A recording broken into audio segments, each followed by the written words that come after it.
আজকের পর্ব শুরু হয় একেবারে টান টান উত্তেজনা দিয়ে। আদালতে সাক্ষ্য দিতে গিয়ে নিজের পিঠ বাঁচানোর জন্য অবশেষে সব সত্যি স্বীকার করে নেয় নোবেল ফিউচার কলেজের সিকিউরিটি গার্ড। এতদিন ধরে যে মিথ্যার জাল বোনা হচ্ছিল, আজ সেই জাল ছিঁড়ে পড়ে। মুহূর্তের মধ্যেই পরিষ্কার হয়ে যায় এই পুরো ঘটনার নেপথ্যে রয়েছে অভিজ্ঞান দত্ত। এর ফলে একদিকে যেমন অভিজ্ঞান দত্ত সম্পূর্ণভাবে ফেঁসে যায়, অন্যদিকে তেমনি নির্দোষ প্রমাণিত হয় কম্পাস। কিন্তু এই সত্য সামনে আসার আগের মুহূর্তগুলো ছিল ভয়, কান্না আর অসহায়তায় ভরা। জেলের ভেতরে কম্পাসের অসহায় অবস্থা। জেলের ৪ দেয়ালের ভেতরে বসে বিহানের জন্য হাউ মাউ করে কাঁদতে থাকে কম্পাস। চোখের জল থামার নাম নেই। মাথায় একটাই প্রশ্ন, এখন আমি কি করব? কিভাবে বিহান স্যারকে বাঁচাবো?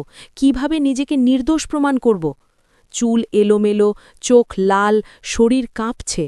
নিজের তৈরি সেই গুরুত্বপূর্ণ ফর্মুলার কথাও ভাবতে পারছে না কম্পাস। সব মিলিয়ে সে সম্পূর্ণ ভেঙে পড়ে। শ্রেষ্ঠা ও জিতের সান্ত্বনা। এই সময় কম্পাসের সঙ্গে দেখা করতে আসে শ্রেষ্ঠা ও জিত। কম্পাসের এই অবস্থা দেখে শ্রেষ্ঠা নিজেও ভেঙে পড়ে। চোখ ভিজে যায় তারও। সে কম্পাসকে শক্ত করে জড়িয়ে ধরে বলে, কম্পাস, তোর কিচ্ছু হবে না মা, সত্যিটা ঠিক একদিন সবার সামনে আসবেই। তুই নির্দোষ, আমি জানি। কম্পাস তখন শুধু একটাই অনুরোধ করে, বিহান স্যার কেমন আছে সেটা জানার জন্য শ্রেষ্ঠাকে খবর নিতে বলে। জিতের সন্দেহ ও আসল ষড়যন্ত্রের ইঙ্গিত।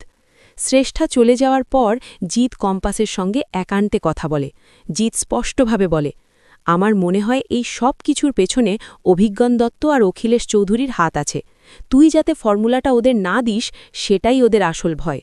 জিত বোঝায়, বিহান স্যারকে ঘুঁটি বানিয়েই এই নোংরা চক্রান্ত করা হয়েছে। আজ বিহান মৃত্যুর সঙ্গে লড়ছে, আর তার জন্য দায়ী এই মানুষগুলো। কম্পাস কান্না ভেজা গলায় বলে, আমি ওদের ছাড়ব না জিত, কিন্তু প্রমাণ না করতে পারলে ওরা আবার আমাকেই ফাঁসাবে। ঠিক তখনই জিতের ফোনে কল আসে মেঘমালার। সে জানায়, বিহান ওই ল্যাবে গিয়েছিল কারণ সিকিউরিটি গার্ড ফোন করে বলেছিল কম্পাসের সাথে রিসার্চ করা কিছু লোক নাকি ল্যাবে ভাঙচুর করছে। এই কথা শুনে জিত আঁতকে ওঠে। সঙ্গে সঙ্গে সে কম্পাসকে বলে, এই ফোনটাই সবকিছুর মূল।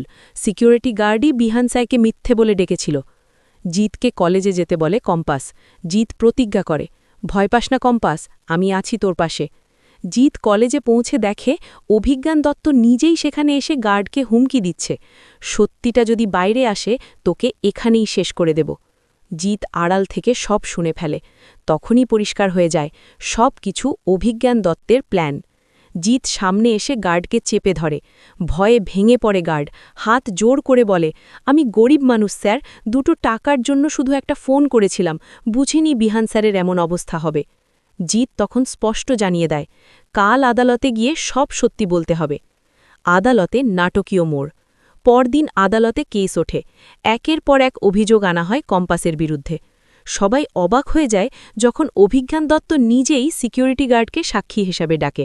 সেভাবে গার্ড তার পক্ষেই কথা বলবে, কিন্তু ঠিক তখনই গার্ড জিতের দিকে তাকায়। জিত চোখের ইশারায় বলে, সত্যিটা বলো।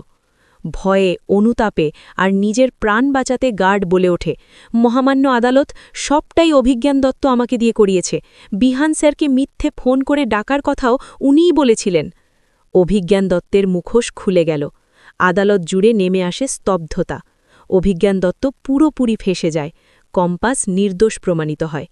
বন্ধুরা, তোমরা চাইলে কি এইভাবেই সিকিউরিটি গার্ড আদালতে গিয়ে সাক্ষী দিক, অভিজ্ঞান দত্তের মুখোশ পুরোপুরি খুলে যাক? কমেন্ট করে অবশ্যই জানিও। আর চাইলে আমি পরের পর্বের প্রেডিকশন, বিহান স্যারের ভবিষ্যৎ, কম্পাস বিহানের রিইউনিয়ন সিন সব কিছু লিখে দিতে পারি।